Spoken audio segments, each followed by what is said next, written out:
This week, we are discussing purpose and meaning.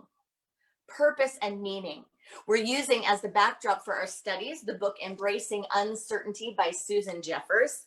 And this idea of diving into the concept of purpose and meaning for creating a deep and connected life. So there was an image that came to me this week on social media, and it said this. It said, can we please disrupt the narrative that encourages children to believe that the entire point of their existence is to grow up and get a job? Can we disrupt the narrative that we feed to children that is this idea that the point of their existence is to grow up and get a job? How many of us thought at some point in our lives that that's what we were about, that that's what life was in fact about, that we were asked that many times growing up? I mean, you know, what do you do when you're growing up? You have like career day, right, at school, and you talk about what do you want to be? You know, we ask kids like that question, what do you want to be when you grow up? How off is that question spiritually? Now, maybe what do you want to do with your time? What is the way that you might want to spend your time or circulate who you are? But when we say, what do you want to be when you grow up to a child, we are severely missing the mark. Because what they are here to be is exactly what they already are. They are, to me, fulfilling their divine purpose by their simple existence, their simple expression and circulation of light, of love, of happiness, of grace, of life itself. But often we grow up as adults still asking ourselves that question, still valuing ourselves on our productivity. So in this conversation today about purpose and meaning, I want to really ground us in a few things. And one of those things is to really highlight and know the distinction between purpose, passion, and productivity. Purpose, passion, and productivity. So we're talking about purpose today. We're talking about meaning making, but we're not talking about productivity. And a lot of times the ego mind and the mind that is educated in our current systems is taught that it has value and it has purpose if it is tied to productivity. And what does that false concept lead to? That false concept leads us into places when we have less productivity of devaluing our self-worth. That if we cannot be productive in the way that society values, we wonder if we are needed, important, whole, or worthy. So if we have special abilities, if we're moving into retirement, if we're moving into a phase of life where we're not passionate about our productivity or not connected to our productivity, we don't feel like we're worth it. We don't feel that this life is worth living. And that's a dangerous thought because our self-worth cannot be connected to our productivity. Productivity can be an expression of or a byproduct of our purpose, but it is not something in and of itself to strive for. Now, what about passion? We often think, well, passion's a great thing. I want to live my passion. I want to activate my passion. I'm here to make my passion come alive. Well, I believe it was either an Elizabeth Gilbert talk or a Brene Brown talk where they kind of had to come back to the table on these conversations, really promoting passion, that everyone needs to find their passion and live it. Find your passion and live it. And the speaker said that they were sorry. She was sorry for putting that out there so much because she realized in talking to other people that that was actually used for self-harm when they heard that, because they weren't connected with something that was their passion. They may have been connected with a lot of things that were about purpose, but not about passion. And she described passion and talked about passion as one of those things that it's like a drive that it takes you over, that when you get it, when you're ignited, you work, you ideate, you do, and it has a hold of you, you come alive with it. And in her reflections and her conversations with people, she realized that's not for everyone. Not everyone has that. And you can have a deep experience of meaning and purpose without ever finding something that you would call a passion in the traditional sense. Now, I have a hunch that if we let go of all the borders and boundaries around what we think passion can be, that we would all find that we have a passion for something. But she lets go of that idea that we need to have a drive to have passion in our work life or our volunteer life or our output, our generation life. So can we separate the ideas of purpose from the ideas of passion and the ideas of productivity? I think that's the first step. I think that's a big key. I also want us to remember in the depth of this conversation about purpose and meaning, that different phases and different stages in life call for different experiences. So check in. Allow yourself to honor where you are right now and let go of being on autopilot. Because there are times in life where we felt really connected to our purpose, our meaning, and that may have been through passion and it may have been through productivity. And we are holding on to that sense of aliveness. We loved it. We came alive with it. Can you feel this? We came alive with it at some time in our life, at some point. And now we use it as the bar with which to measure everything else. And we may be in a different stage and a phase of life where it will never measure up. So what happens? What happens is we keep investing, we keep seeking, looking just through this one portal saying, I need to find that again. I need to find out how to live my purpose through my passion again. But we're not feeling it. I need to find how to live my purpose through my productivity again, but we're not finding it. Or I need to find my passion and my purpose through you fill in the blank. What is it for you that at a point in time and space, you felt so connected and so alive, more alive than you've ever felt before? Maybe it was the beginning of a job. Maybe it was discovering a talent or a gift or volunteering. Maybe it was raising a family. Whatever it may have been, is there a part of you that feels an emptiness or a lack or a depression around your purpose and your meaning because that scenario, that circumstance, that experience is no longer existed? So I urge us all to get off of autopilot, to stop trying to recreate, and to start ideating and creating again, to create from the new when it comes to meaning and purpose. I believe in our world, we need a new bottom line. Often we value our countries and our communities, even our spiritual centers, based on the GDP, based on the bottom line being about money or what we produce as far as product. In the 2016 World Happiness Report, that's when the last large one came out, the figures showed that Nordic countries have the highest happiness score. And there are numerous documentaries that go into happiness. Now, I talk about happiness not because I think that our purpose and our meaning comes from being pleasure-seeking creatures, but I think that happiness, contentedness, true deep happiness, not pleasure-seeking, but true deep happiness is a natural byproduct of a life centered in meaning and purpose. So what would be your new bottom line?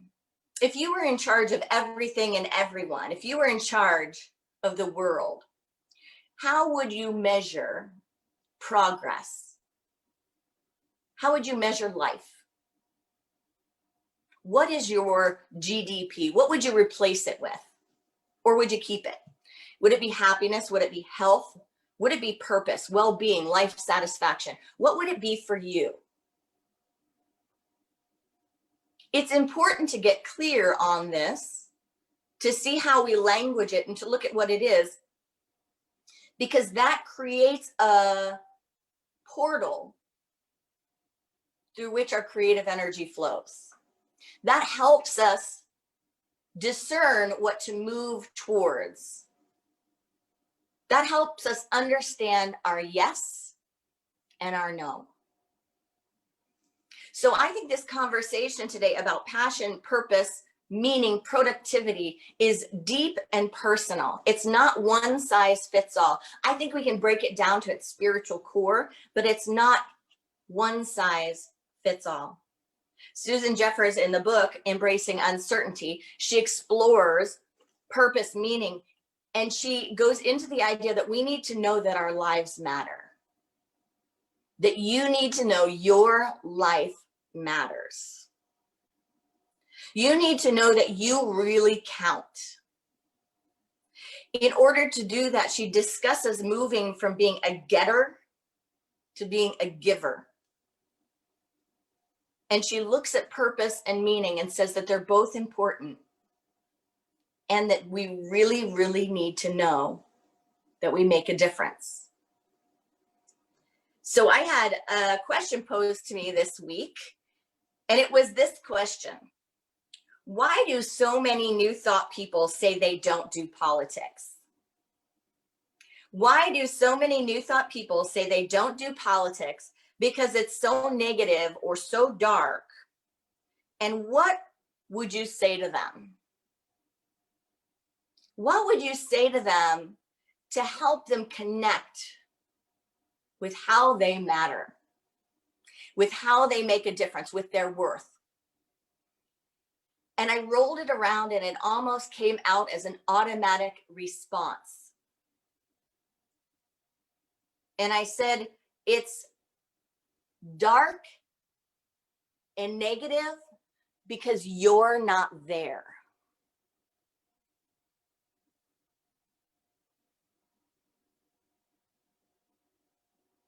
Why is it at times so repulsive? Why is it at times so negative? Why is it at times so dark? Because you're not there. It's not a thing in and of itself. It's not a thing where you don't belong. You matter. It matters that the light is there. And in fact, it matters that the vision is there. And I have almost never found a New Thought community person who doesn't have a vision for something if you ask them. Even if you pose to them, in fact, sometimes even more often, when you pose the idea of something that's going wrong, something that we're not doing well, and you say, here's what's not going well, what I see in New Thought is people rushing to that. Do you feel me? Rushing to that with vision. With visions of how it can be magnificent, with visions of how it can be through the moon, with visions of how the atom smashing power of mind could transform what we could be experiencing. But far too often, when it comes to the question of do you vote, or are you involved in politics, or do you care? Are you having those conversations? Are you in that conversation? The answer is, I don't do that. It's too negative. Because you're not there. You matter. What you think matters, what you feel matters, your mind matters, your visions matter, your ideas matter. You have worth. You have value. And in fact, imagine if you were to employ someone. Imagine if you were a major employer and you left the decision to someone else. Or you hired someone and then you were just MIA. You hired them to do a job, and then as far as running and managing things, as far as the parameters with which you live within, or that affect you, or the lives of those you care about, or your world, you decide, I'm not going to be there to manage them. I'm not going to be there to manage my money. I'm not going to be there to manage my affairs. You just hire them and leave. You hire them and then, in fact, not even hire them and leave. You hire them and go, whoever wants to tell them what to do, go ahead. This is voting. We vote with our lives. The Dalai Lama said the world is a spiritual democracy. You vote with your life. We have meaning. And how does that get us in touch with this conversation around purpose and meaning? Well, every day we vote for our own lives. Every day we have something to vote for in our own being and in our own lives. And that's for living a life of purpose and meaning. Now, when we talk about higher purpose, when we talk about meaning, I want to be really clear that how we get there and what it is something for us, not something for someone else. So it's important not to engage in metaphysical malpractice, expecting others to get what we got or to be like we are, or even teaching others that the way we found our purpose and meaning is how they should find it, or what we found it in is what they should find it in. We are all unique, unrepeatable expressions of God. So someone else's purpose and meaning is not better or worse than another's. It's not higher or lower. It's not more honorable or less honorable. Now, it may be seeming that way in the relative world, but in the absolute world, that's not possible. It's not possible that we don't all matter. It's not possible that someone that is feeding a child in a desert country and going to a well to get water or to a river to get water and bring it back to their home, it's not possible that that's less important than anyone else, than the person who you think has the most meaning and purpose. So take a moment and think of someone who in your mind has a lot of meaning and purpose. A lot of meaning and purpose.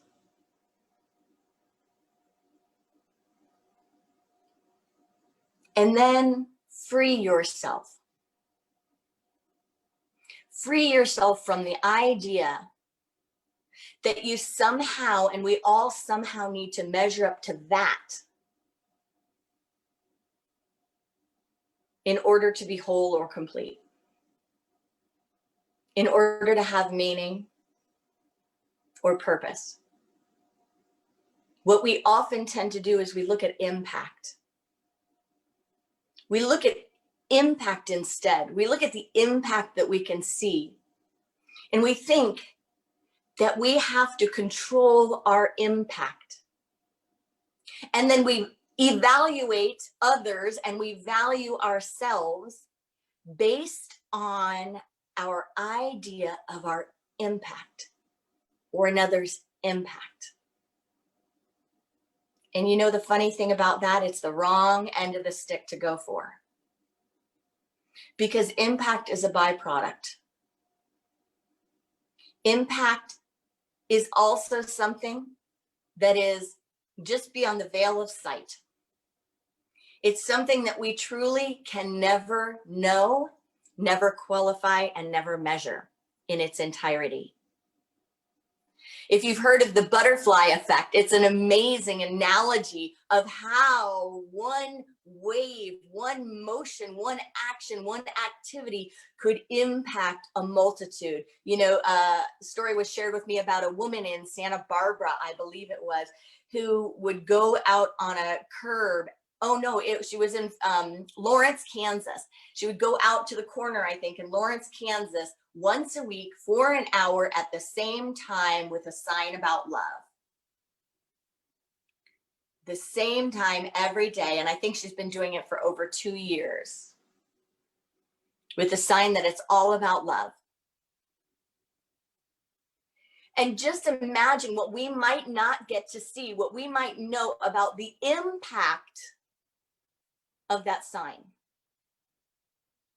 Someone may have driven by that sign right after they lost a loved one coming home from the hospital.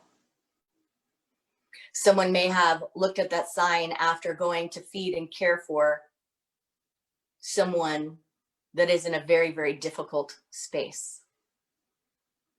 Someone may have seen that sign when they just didn't have the energy to pull themselves up again, when they were met with depression or met with a fear or met with some emotion, that the presence of that sign could help them with the divine remembrance. Someone could have driven by that sign when they were feeling a little bit alone in this world, when they were feeling like their vote doesn't matter, the vision of the world they want to live in and the world they want for their children doesn't matter. And they may have seen that sign, and when they saw it, they said, oh, it's more than just me. There are others. I can carry on. There's enough. The person holding that sign clearly did it without knowing the impact, and probably had plenty of nights or days where they thought, I could have turned on Netflix tonight, and instead I stood in that heat, or instead I stood in the cold and held this sign. Maybe I had someone spit at me. Maybe I had someone give me the finger, whatever it is. But they had purpose and meaning, and they followed that guidance, and they took action.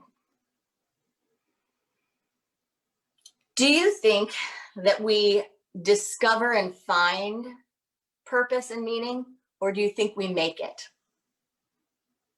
Do you think we discover it or find it, or do you think we make it? I'm not going to answer that question today. I don't know that that question actually has an answer, but what I know is if you think one way and you find you haven't arrived at what feels like contentment, explore the possibility of the other.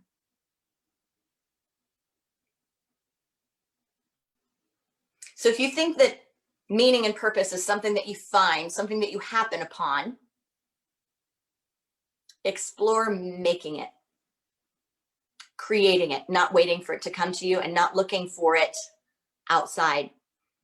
If you think that it's something that you're supposed to make and you haven't figured out how to generate it, how to create it, just lift that up, give it the light touch. Just stop grabbing onto it so tightly, lift it up, raise it up, and just start looking around.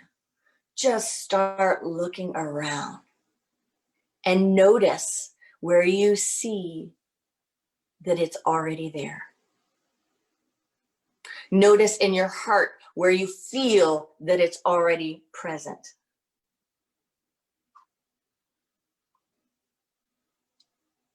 We are connected. So our connectedness needs an inlet and an outlet. Where we get into trouble is often assigning an avenue for the inlet and the outlet. Saying my purpose or my meaning has to come from, I have to feel it from, I have to give to this. I have to give to my family in order to feel my purpose. I have to get from my parents or give to my children in order to have meaning. I need to have from my work or give to my world in order to get XYZ. That's not how the spiritual universe works. The spiritual universe is a space and a place in which we are all an inlet and an outlet. It does not assign, it does not matter necessarily where it goes or who it comes to or where it comes from. It matters that we are circulating. It matters that there is movement. So Susan Jeffers gives us some great tools in her book for how to explore and connect with finding our purpose and meaning and remembering that we matter. And I did have this thought as I was presencing her writing. I had this thought to consider, if we are not needed by anyone, is that a problem? Or not necessarily a problem, is it an opportunity? If we're not needed by anyone, could that be something that makes people feel like they have a lack of meaning and purpose? And I think it could. In our New Thought spiritual practice, we do a lot of work on unleashing codependence and letting go of needs so that we can recognize that everything comes from within. And I believe that's true. Everything comes from within, but that doesn't mean it's one of those analogies that just breaks down if you think about it too much. Everything coming within and from source and from wholeness doesn't mean that we're not circulating. It doesn't mean that we don't need people. It doesn't mean that we don't need to give. It doesn't mean that we don't need to get. We do. We still have to be an inlet and an outlet. We still need to be what we are.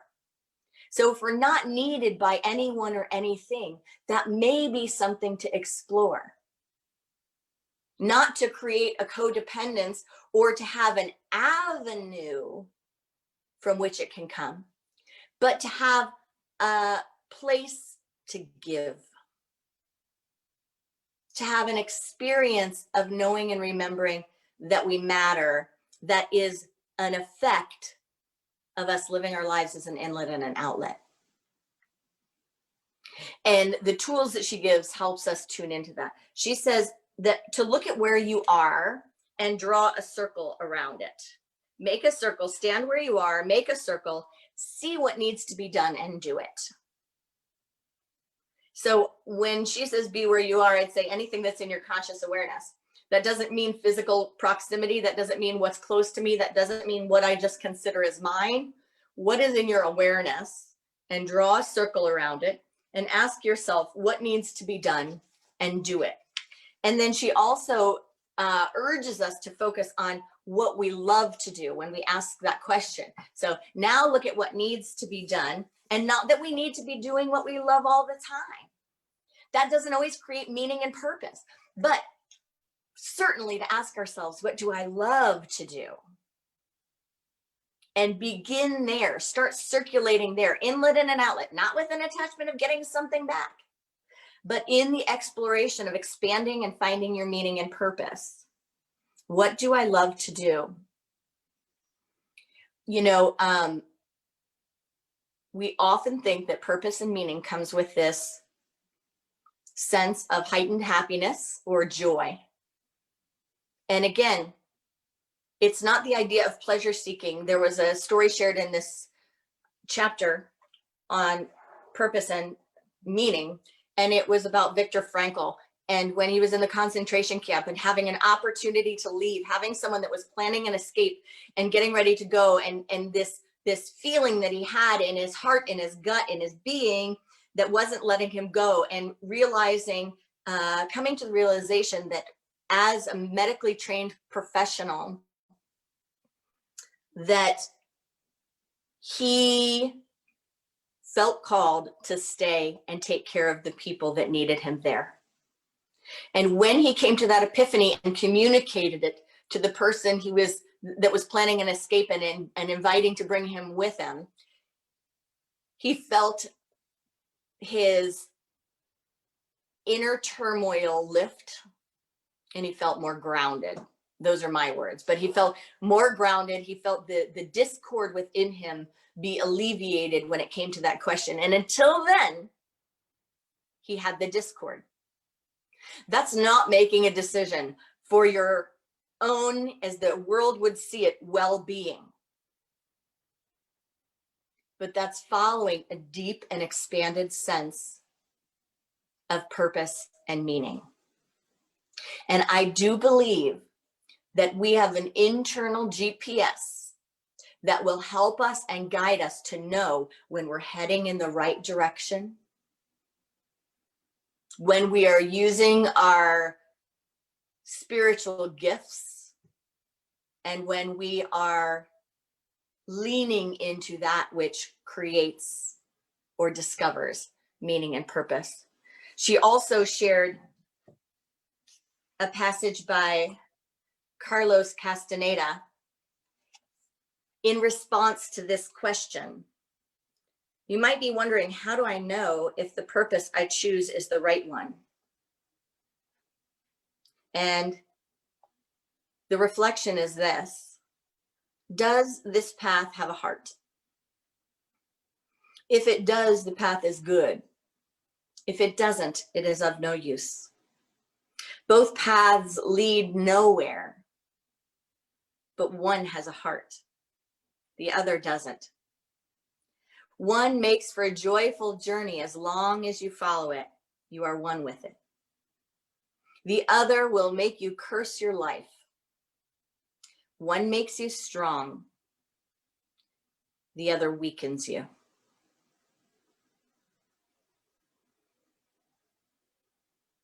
I think that's a key. Does it have a heart? And he says, both paths lead to nowhere. You might want to argue with that, but I think there's power in that statement, because I think that statement is what leads a lot of people to move into depression, a feeling of that they can't have an impact. Why do people not vote? It doesn't lead to anything. Why am I not there in the political arena? Makes no difference. Why might someone contemplate suicide? Their life doesn't make a difference or doesn't have an impact, or nothing I do in it will make a difference to make it better and make me feel better.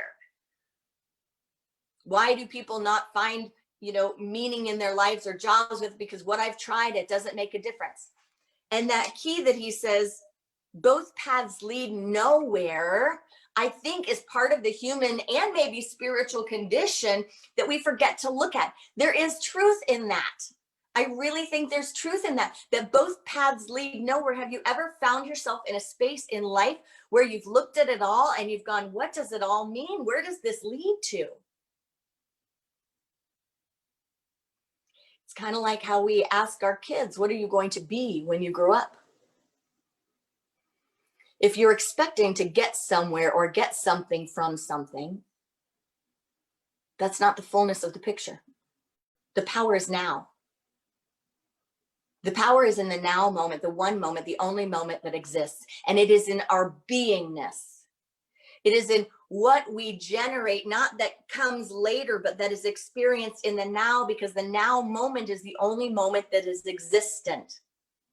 So all of the paths lead to nowhere. What do they say about the human condition and like being born onto the planet is that it's like an inevitable diagnosis that it ends with our death. In 100 years, in 200 years, in 300 years, in 1,000 years, that path is going to lead to nowhere as far as the world sees it, as far as our limited mind sees it. But if we dive into the beingness, what has heart in it, where do we find fulfillment of meaning and purpose? It is everything. And it is the compass that directs each next now moment. But it comes from the fulfillment of being right here, right now. And that makes a difference. It's in this moment that it makes a difference. And it's in this moment that we can trust that we truly make a difference, because we are radiating light. And that's what's important in this moment.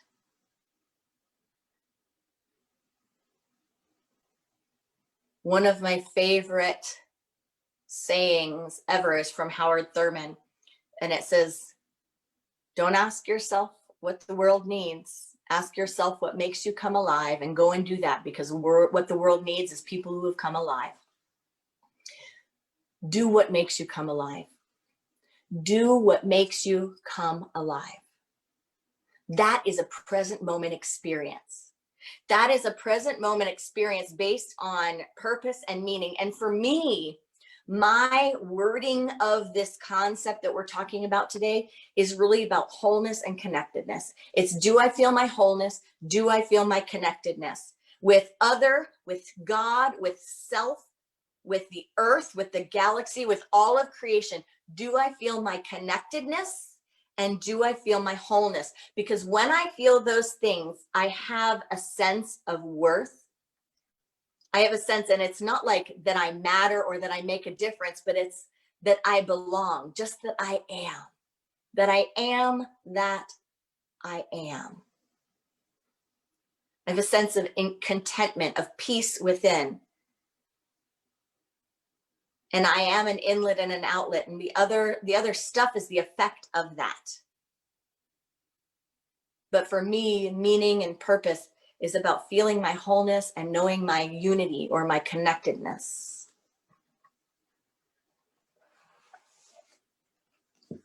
If we look at our unity teachings, our unity writers, we hear this when it comes to our purpose.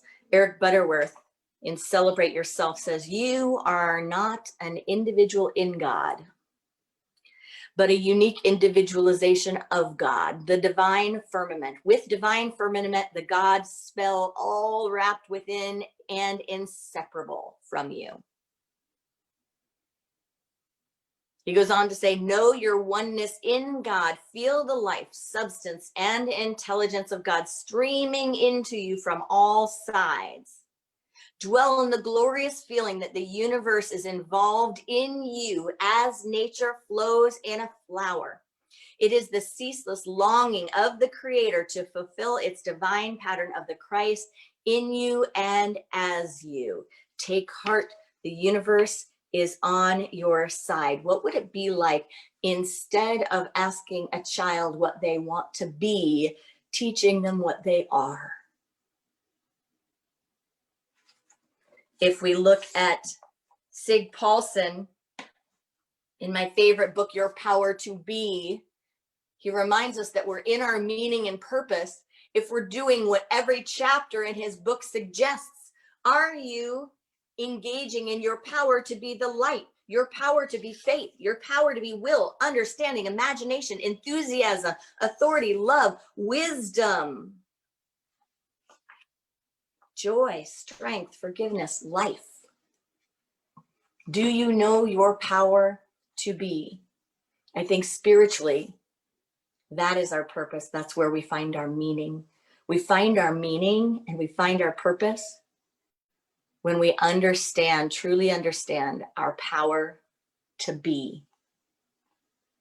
Butterworth says, to be one is to be whole, to know ourselves as spiritual beings, moving easily in the world of human relationships, but always guided by spirit. Namaste.